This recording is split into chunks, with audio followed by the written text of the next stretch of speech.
Notre première visite de Reignac était en février 90. Donc on avait visité 2 propriétés avant celle-ci et Reignac nous a tout de suite plu. Il y avait déjà une très jolie maison et notre souhait c'était de vivre sur la propriété. Donc on cherchait aussi une maison qui nous plairait. Le terroir, on a vu une très jolie croupe et par la suite un œnologue, Michel Roland, nous a confirmé que le terroir était très grand. Enfin, il y avait eu une expertise réalisée. C'était somptueux.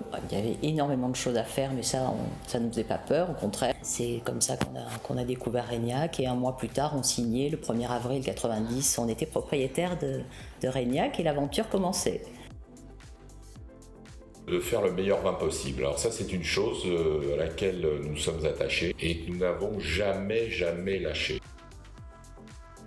Le jour où j'ai demandé à Michel Roland de faire le grand vin de Reignac, donc ça a démarré en 95 et le premier millésime a été le 96.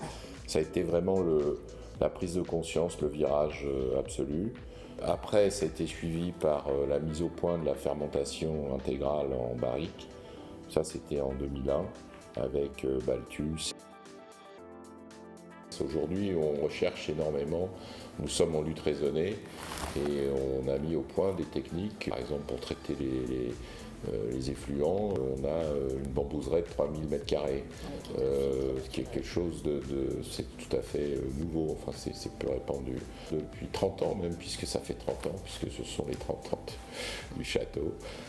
On a divisé par 20 les molécules qu'on utilise en produits phytosanitaires. On tend vers quelque chose qui correspond à ce que nous souhaitons.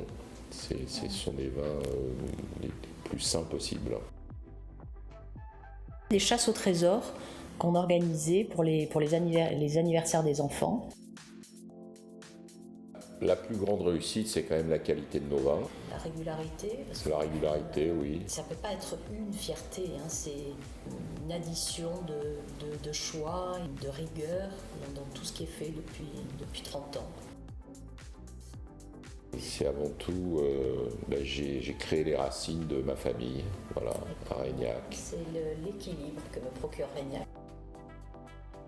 Continuer à faire de la qualité.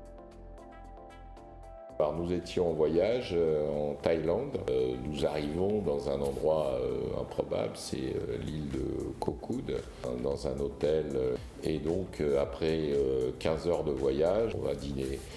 Et je demande au sommelier de nous faire plaisir, de nous proposer un vin. Et il commence à me vendre, il me dit écoutez, je connais un vin, je vais vous faire goûter, ce vin est extraordinaire, il a battu à l'aveugle les plus grands crus à Bordeaux. Oh là là, je me dis ça y est. Et effectivement, il nous sert du Reignac. Et quand on lui a dit que nous étions les propriétaires, il n'a pas voulu nous croire. Et il a demandé, il a fallu qu'on lui montre nos passeports ou qu'il se renseigne auprès de la réception parce qu'il ne nous croyait pas. Voilà, ça j'avoue que c'était, je me suis dit là on a fait le boulot, non seulement on a fait le produit, le grand vin, on l'a développé et maintenant on l'a distribué dans le monde entier et ça c'était vraiment remarquable pour moi. Voilà. Les deux. Moi, café. Vin rouge. Vin rouge aussi. Puissant. Puissant. Rare. Les deux. Moi aussi les deux. Train. Avion. Dès que je peux. Plage sans hésiter. Plage. Les deux aussi. Ah, Sid Kepi, là, oh là là, quelle trahison. Beatles. Oui, Beatles aussi. Futur et passé, mais futur. Futur, absolument.